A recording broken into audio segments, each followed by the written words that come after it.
ហុកសាច់ត្រីតើអាហុកសាច់ត្រីមានគ្រឿងផ្សំនិងរបៀបធ្វើអ្វីខ្លះតើយើងទៅមើលទាំងអស់គ្នាគ្រឿងផ្សំទី1មានសាច់ត្រីមានគ្រឿងមានស្លឹកញមានខ្ទិះដូង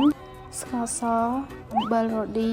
ម្សៅស៊ុបស្លឹកក្រូចនិងម្ទេសទាំងអស់នេះគឺជាគ្រឿងផ្សំគោលរបស់យើងបន្ទាប់យើងមើលពីរបៀបធ្វើទាំងអស់គ្នា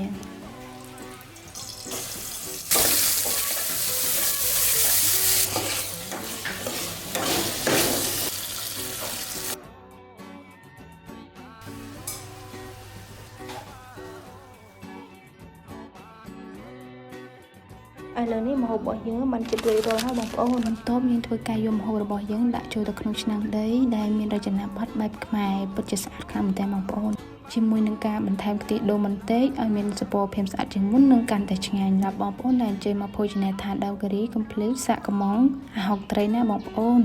សូមជម្រាបលាជួបគ្នានៅវីដេអូក្រោយ